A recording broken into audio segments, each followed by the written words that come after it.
Hello बच्चों, welcome to this channel explore the physics. और मैं हूं कुलदीप कुशवाहा।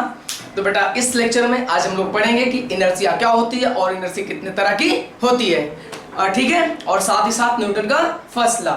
तो चलिए देर न करते हुए हम लोग शुरू करते हैं। तो बेटा जैसा कि हम लोगों ने पिछले लेक्चर हम लोगों ने देखा है कि फोर्स क्या होता है, ठीक है। फोर्स क्या होता है, फोर्स कितने टाइप्स के होते हैं, कितने फंडामेंटल फोर्स हमारे पास अवेलेबल हैं, जिसमें हमने बात किया था कि 4 तरह के फंडामेंटल फोर्स होते हैं। कौन कौन से हैं? ग्रेविटेशनल फोर्स, इलेक्ट्रोमैग्नेटिक फोर्स, ठीक है, न्यूक्लियर फोर्स या जिसे स्ट्रॉन्ग फोर्स कहते हैं, ठीक है।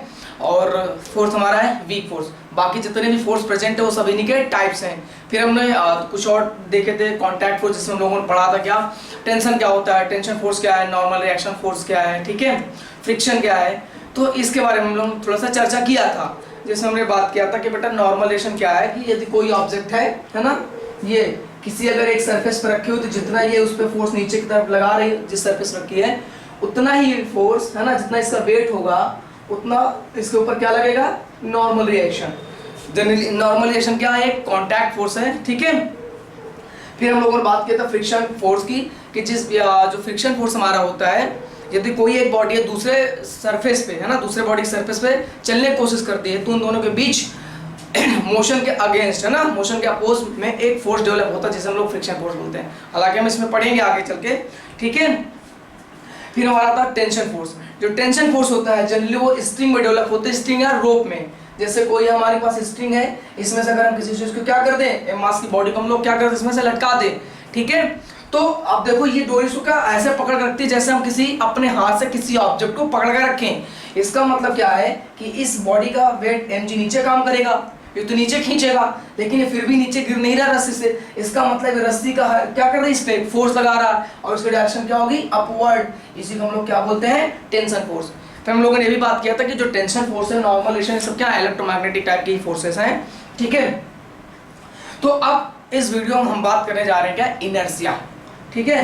इनर्शिया हमारी क्या होती है, तो चलिए बात करते हैं क्या, इनर्शिया।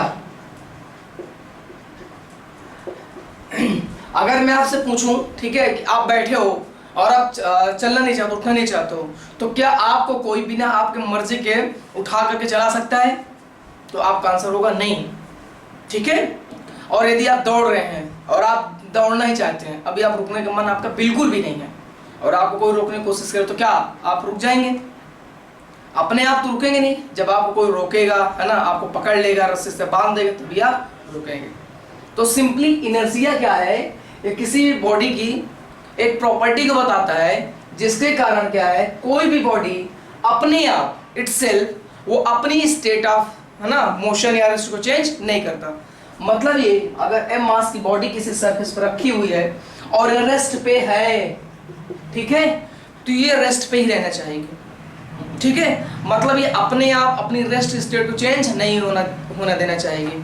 और यदि ये कहीं मोशन कर रही होती कांस्टेंट स्पीड v से, ठीक है ना, v स्पीड से, जो कांस्टेंट स्पीड से चल रहा है, तो क्या होगा, अपने आप ये नहीं रुकेगी, ये अपनी मोशन को इस v स्पीड के साथ कंटिन्यू रखेगी, ठीक है।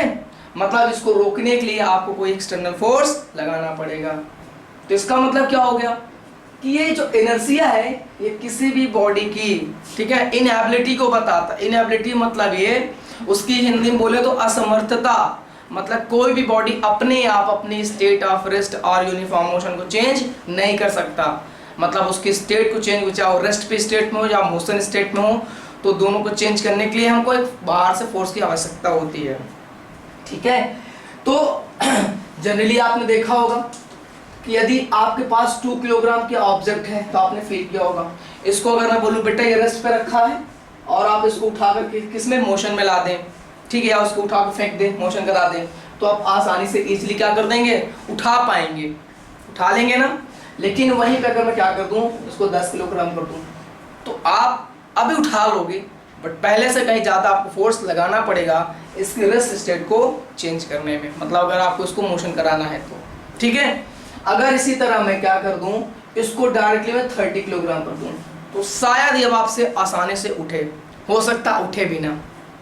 तो इसका मतलब क्या हुआ कि जैसे जैसे मैं इस बॉडी का मास बढ़ाता जा रहा हूं, आपको इसकी स्टेट को चेंज करने के लिए उतना ही ज्यादा फोर्स लगाना पड़ रहा है।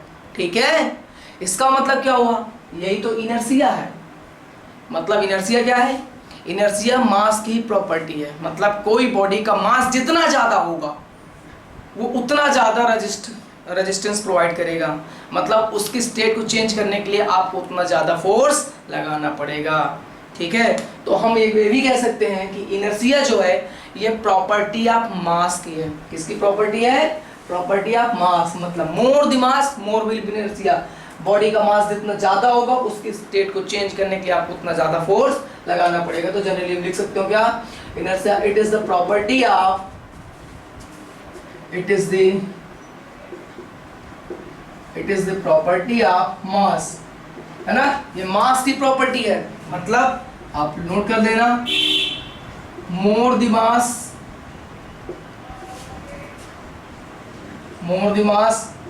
मोर विल बी इनर्शिया। ठीक है, मोर विल बी इनर्शिया।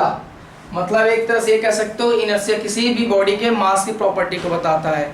मतलब बॉडी का मास जितना ज्यादा होगा उसकी स्टेट को चेंज करने में आपको उतनी ज्यादा फोर्स की रिक्वायरमेंट पड़ेगी। ठीक है, ये तो हो गया। ठीक है, बट एक्चुअल अगर हम फिर से इसको डिफाइन करते हैं तो ऐसे डिफाइन करते हैं, ये किसकी प्रॉपर्टी है आपको बताना है, प्रॉपर्टी ऑफ मास। ठीक है, क्या करता है, more the mass more will be inertia. Mass जितना ज्यादा होगा इनसे उतना ज्यादा होगा। इनर्शिया ज्यादा होने का मतलब ये उतना ज्यादा रेजिस्टिव फोर्स क्या करेगा, प्रोवाइड करेगा।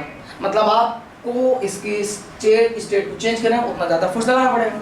तो इनर्शिया को हम डिफाइन क्या करेंगे, the tendency of a body, the tendency of a body to oppose the change in the state of rest or of uniform motion ठीक है, in a straight line।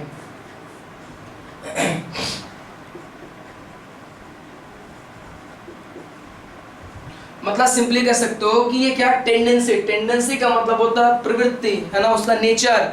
किसी भी बॉडी का एक ऐसा नेचर जिसके कारण वो अपोज करता है। किसमें अपोज करता है, the change in the state of rest. मतलब अगर वो रेस्ट में है तो मोशन में आने के लिए अपोज करेगा, विरोध करेगा।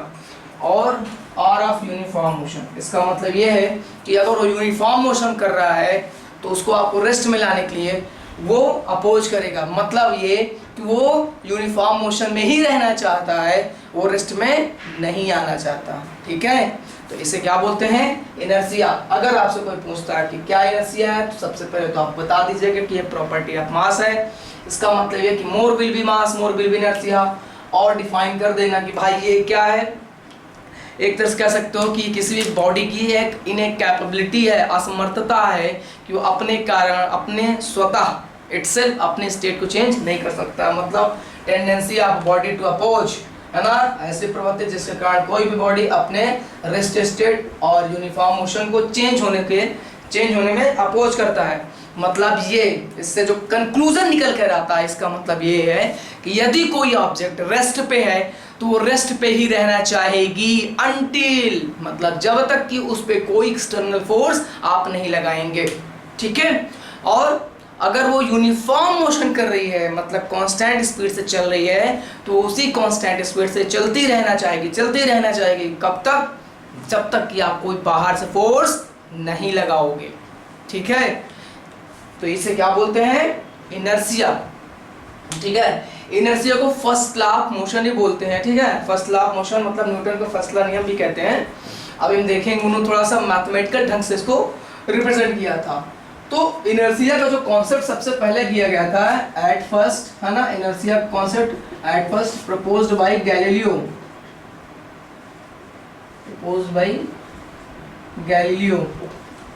ठीक है ना।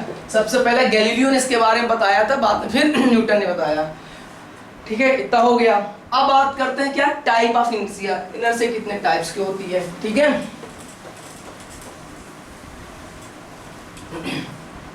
टाइप्स की बात करें, है ना, आई होप आप लोगों ने इनर्शिया समझ लिया होगा। तो टाइप्स ऑफ इनर्शिया की बात करें तो बेटा इनर्शिया 3 टाइप की यहाँ पे हम लाएंगे।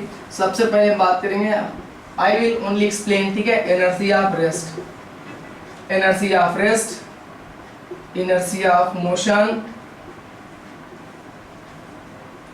Inertia of motion and third आता है inertia of direction, inertia of direction. अब वन बाय वन मैं एक्सप्लेन करता हूं कि इनर्शिया ऑफ रेस्ट क्या होता है। ठीक है, अगर मैं बात करूं इनर्शिया ऑफ रेस्ट तो इसका मतलब ये है कि कोई भी बॉडी अगर रेस्ट पे है तो वो रेस्ट पे ही रहना चाहेगी। ठीक है, मतलब ये the inability of a body due to which it does not changes its state of rest by itself, है ना, मतलब कोई भी ऑब्जेक्ट है वो अपनी स्टेट ऑफ रेस्ट को अपने से चेंज नहीं करने देना चाहती। ठीक है, आप ऐसे भी डिफाइन कर सकते हो,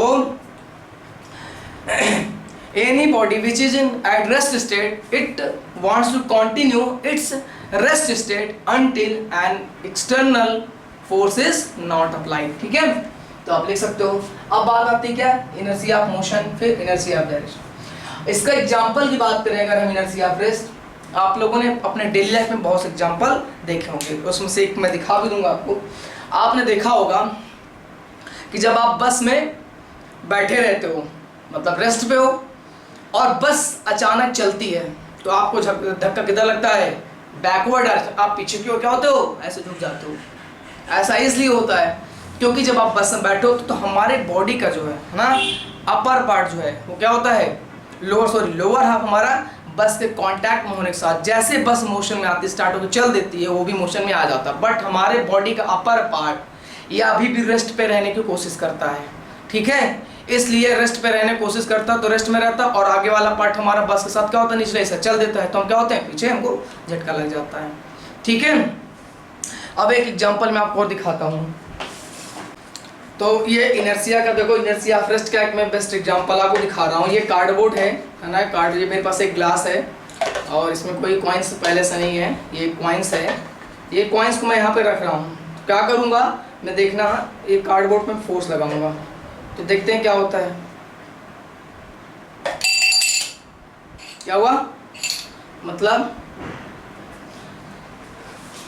मैंने कार्डबोर्ड के ऊपर कॉइन्स को रखा था, ठीक है, और मैंने कार्डबोर्ड पे फोर्स लगा के इसको मोशन में ला दिया, लेकिन कॉइन्स अपनी जगह ही रहना चाहा, है ना। तो क्या हुआ, कार्डबोर्ड तो मोशन में आके आगे बढ़ गया लेकिन कॉइन्स अपनी जगह टम्बलर में मतलब ग्लास के अंदर गिर गया। एक बार और इसको दिखा देते हैं, ये देखें, ये कार्डबोर्ड के ऊपर कॉइन रखा है, क्या हुआ, फिर से गिर गया ना ये। ठीक है, तो इसको आप घर पे एक्सपेरिमेंट आप इसको परफॉर्म कर सकते हो। तो इसे बोलते हैं क्या, इनर्शिया रेस्ट। अब आता है इनर्शिया मोशन, है ना। इनर्शिया मोशन का मतलब ये है कि अगर कोई ऑब्जेक्ट मोशन में है तो मोशन में कंटिन्यू रहेगी जब तक हम उस पर कोई एक्सटर्नल फोर्स ना लगाएंगे। इसका एग्जांपल ये कि जैसे आप बस में बैठे हैं, बस चल रही होती है और अचानक ब्रेक मारते हैं बस में तो हम लोग आगे झटका खा जाते हैं। ऐसा इसलिए होता है कि हम लोग बैठे हैं बस में तो हमारे बॉडी का निचला हिस्सा ऑलरेडी किसके कांटेक्ट में, बस के कांटेक्ट में। तो जैसे बस रेस्ट पे आई तो हमारा बॉडी का निचला पार्ट भी क्या हो गया, रेस्ट पे आ गया, लेकिन अपर पार्ट हमारा क्या है, वो अभी भी आगे यूनिफॉर्म मोशन करना चाहता है, तो इसलिए हम लोग आगे झुक जाते हैं। ठीक है, इसीलिए कहते हैं जब कोई बस या आप चलती गाड़ी से उतरो, ठीक है, या चलती ट्रेन से उतरो तो आपको ट्रेन के डायरेक्शन थोड़ी दूर उसको पकड़ के दौड़ना होता है। ठीक है, और धीरे धीरे क्या आपको धीरे धीरे उससे कॉन्टैक्ट हटा लेना उसकी डायरेक्शन में। अगर आप ऐसा नहीं करोगे, अचानक आप तुरंत रुक जाओगे तो आपके बॉडी के पास क्या है, इनर्शिया है।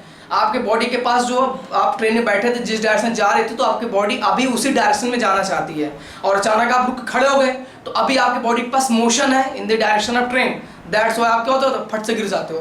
कुछ लोग होते हैं पीछे ऐसे कूद जाते हैं, या तो बस आगे जा रही है ना, बस या ट्रेन आगे जा रही है और पीछे उतरोगे, तो पहले तो आपके बॉडी पास इनर्शिया आ गया, आप बस की डायरेक्शन में और आप पीछे तुरंत उतरोगे, तो बॉडी तुरंत एडजस्ट कर नहीं पाएगी, इसलिए आप क्या हो जाता है, गिर जाते हो, चोट लग जाती है। ठीक है, तो इसलिए ऐसा कभी नहीं करना चाहिए। अगर आप चलती गाड़ी है, बस से बहुत स्पीड में नहीं, थोड़ी स्पीड है, रुक रही है, तो आप पहले उसकी स्पीड में थोड़ा उसको पकड़ के दौड़ो, फिर हाथ डालो, फिर धीरे धीरे आप खुद ही रुक जाओगे ना अपने पैरों से उसको।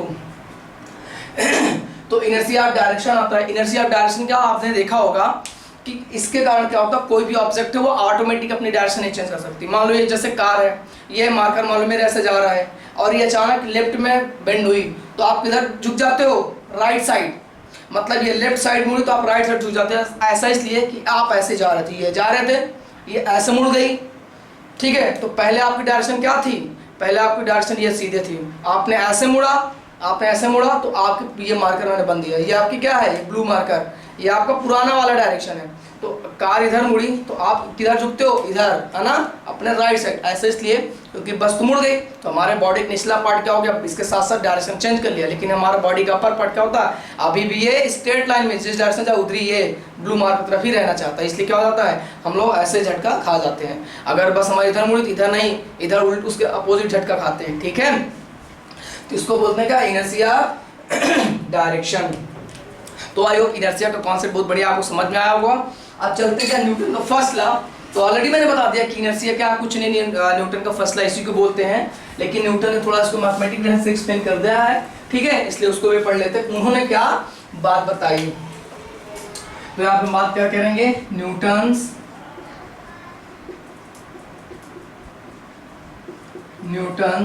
First law. न्यूटन का फर्स्ट लॉ क्या बोलता है कि इफ फोर्स, है ना, if force on a body equal to 0 then acceleration will be 0। और इसको उन्होंने फिर से बोला क्या, if acceleration of a body 0 then, है ना, ऐसा इसलिए पॉसिबल है, इफ एंड ओनली इफ, इसका मतलब होता है इफ एंड ओनली इफ, यदि और केवल यदि f इक्वल टू 0। इन्होंने मैथमेटिकल ढंग से रिप्रेजेंट किया। अब बोलो सर हमको समझ नहीं आया क्या है, बेटा फोर्स एक्चुअली वेक्टर क्वांटिटी, इसलिए यहाँ पे वेक्टर का एरो बना रखे हैं ना, थोड़ा रिप्रेजेंटेशन है। तो अगर किसी ऑब्जेक्ट का फोर्स 0 है तो उसका एक्सेलरेशन 0 हो गया, है ना, उसका एक्सेलरेशन 0 होगा। तो सर कुछ बात समझ नहीं आई, दूसरे स्टेटमेंट हमने फिर लिख दिया कि एक्सेलरेशन 0 है। यदि एक्सेलरेशन 0 तो इसका मतलब केवल तभी हो सकता है, तभी पॉसिबल है जब उस पे फोर्स 0। ठीक है ना, ये तीर है, ये वेक्टर रिप्रेजेंटेशन है। ठीक है, अगर आपको नहीं लगाना तो मत लगाइएगा, वैसे भी क्लास 9 में इंपॉर्टेंट नहीं रहेगा। ठीक है, तो आपको तो समझ नहीं है, तो चलो मैं एक्सप्लेन करता हूँ। बेटा अगर आपने फोर्स 0 है, ये कह रहे हैं कि एक्सेलरेशन 0 होगा यदि केवल फोर्स 0, मतलब बॉडी पे अगर कोई फोर्स नहीं लग रहा है तो उसका एक्सेलरेशन 0 होगा। और मैंने आपको बताया भी था कि फोर्स किसी भी ऑब्जेक्ट की मोशन में चेंज लाता है ना। फोर्स जरूरी फोर्स किसी बॉडी को मोशन करा, ऐसा मतलब ऐसा स्टेटमेंट में है ही नहीं कि किसी बॉडी को मोशन लाने के लिए फोर्स की ही जरूरत होती है। ठीक है, न्यूटन लॉ ऑफ मोशन ये बताता है कि किसी भी बॉडी के मोशन में चेंज करने के लिए फोर्स की रिक्वायरमेंट होती है, बिना फोर्स के किसी भी बॉडी की स्टेट या मोशन में चेंज नहीं कर सकते। तो अगर फोर्स 0 है तो एक्सेलरेशन 0। ठीक है, तो इनर्शिया से क्या मतलब है, तो देखो एक्सेलरेशन अगर 0 है, मैसेज है एक्सेलरेशन 0 है, तो इसका मतलब क्या हुआ, एक्सेलरेशन 0, इसका मतलब change in velocity divide by time क्या होगा, 0। समझ में आया क्यों, क्योंकि सर एक्सेलरेशन बराबर क्या होता है, चेंज इन वेलोसिटी। अगर एक्सेलरेशन 0 है तो एक ही जगह में क्या लिख दिया, v माइनस यू, मतलब v माइनस यू क्या, डेल्टा v, आप लिख सकते हो ना, delta v by delta t equal to 0। Acceleration बताया था ना, मतलब वेलोसिटी में कोई चेंज नहीं आ रहा, इसका मतलब ये हो गया बाई टाइम तो 0 होगा नहीं, है ना, इसका मतलब v बराबर क्या आ गया, u। अभी नहीं समझ में आया, चलो फिर से एक्सप्लेन करता हूँ मैं। भाई एक्सेलरेशन 0 है, हम जानते हैं सर एक्सेलरेशन क्या होता है, चेंज इन वेलोसिटी। एक्सेलरेशन 0 होने का मतलब कि change in velocity delta v बराबर क्या है, 0 है। तो डेल्टा v बराबर क्या लिखोगे, चेंज वेलोसिटी बराबर मतलब v माइनस यू, v क्या है, फाइनल वेलोसिटी, u क्या है, इनिशियल वेलोसिटी, ये क्या है 0। इसका मतलब क्या हो गया, v बराबर u, मतलब पहले जो स्पीड थी वही बाद में स्पीड है, इसी को आप लोग बोलते हो क्या, यूनिफॉर्म मोशन, मतलब स्पीड में कोई चेंज टाइम के साथ नहीं हो रहा है। अच्छा, तो देखो इसी में से तीनों इनर्शिया रेस्ट और मोशन कैसे डिफाइन करते हैं। यदि initial velocity if u equal to 0 तो v बराबर क्या होगा 0। मतलब अगर इनिशियल वेलोसिटी 0 है तो फाइनल वेलोसिटी 0 रहेगा। इसका मतलब यह है कि अगर बॉडी रेस्ट पे है तो रेस्ट पे ही रहेगी। कब तक? जब तक कि कोई बाहर से फोर्स ना लगाओ, और इस पे तो ऑलरेडी फोर्स लगा ही नहीं है, तो क्या रहेगी? रेस्ट पे बैठी रहेगी। ठीक है, वहीं पे अगर u की जगह क्या हम कर दें, मान लो 2 मीटर पर सेकेंड कांस्टेंट कर दें, है ना, तो v बराबर क्या रहेगा 2 मीटर पर सेकेंड। वो कहां से आ रहा है? ये v बराबर u, क्योंकि बाहर से कोई फोर्स नहीं लग रहा है, इसलिए बॉडी अगर 2 मीटर पर सेकेंड से पहले भी चल रही तो बाद में भी उस 2 मीटर पर सेकेंड से चलती रहेगी। ठीक है, क्योंकि कोई बाहर फोर्स नहीं लगा है। ठीक है, तो बॉडी क्या होगा, इसी 2 मीटर पर सेकेंड से यूनिफॉर्म मोशन से चलती रहेगी। चलती रहेगी कब तक? जब तक कोई बाहर फोर्स न लगाओगे। और यही इसी को बोलते हैं क्या? Inertia motion. तो समझ में आया? तो न्यूटन ने क्या किया था, इनर्शिया को जो हमने स्टेटमेंट 3 अलग लेके था, उसको क्या किया था कि इस मैथमेटिकल फॉर्म में, इक्वेशन के फॉर्म में थोड़ा सा डिस्क्राइब कर दिया। और इंपॉर्टेंट बात यह है कि जो न्यूटन का फर्स्ट लॉ है ये बताता है क्या? कॉन्सेप्ट इनर्शिया क्या बताता है। ठीक है ना, न्यूटन का फर्स्ट लॉ जो बताता है क्या? कॉन्सेप्ट ऑफ इनर्शिया, और बोल सकते हो क्या? क्वालिटेटिवली, है ना, qualitatively law of force. Law of force को बताता है, आप इनर्शिया बोल सकते हो। अगर इनर्शिया और फोर्स दोनों दिए, दोनों में आप मार सकते हो टिक। अगर कोई नहीं दिया तो इनर्शिया भी लिख दोगे तब भी सही। क्वालिटेटिवली लॉ ऑफ फोर्स तब भी सही है। मतलब ये जनरली फोर्स के बारे में ही बात करता है, लेकिन क्या क्वालिटेटिवली, मतलब केवल स्टेटमेंट देता, कोई मैथमेटिकल नहीं। अगर हम न्यूटन सेकंड की बात करेंगे तो भी फोर्स का बात करता है, लेकिन क्वांटिटेटिवली, मतलब वो फोर्स का कॉन्सेप्ट मैथमेटिक्स के फॉर्म में देता है। ठीक है, तो इस वाले वीडियो में इस पार्ट को यहीं तक रोकते हैं। सेकंड पार्ट में फट से हम मिलते हैं क्या? न्यूटन का सेकंड लॉ, और वो हमारा थोड़ा मोस्ट इंपॉर्टेंट हो जाएगा, और उसमें थोड़ा उसी में से हम लोग थोड़ा अच्छे क्वेश्चंस करेंगे। ठीक है, तो चलिए मिलते हैं नेक्स्ट पार्ट में। तब तक के लिए बाय बाय, अपना ध्यान रखें। और हाँ, वीडियो को अगर आप लोगों ने लाइक शेयर नहीं किया है तो लाइक कर दें, चैनल को सब्सक्राइब कर दें और वीडियो को शेयर कर दें। Thank you.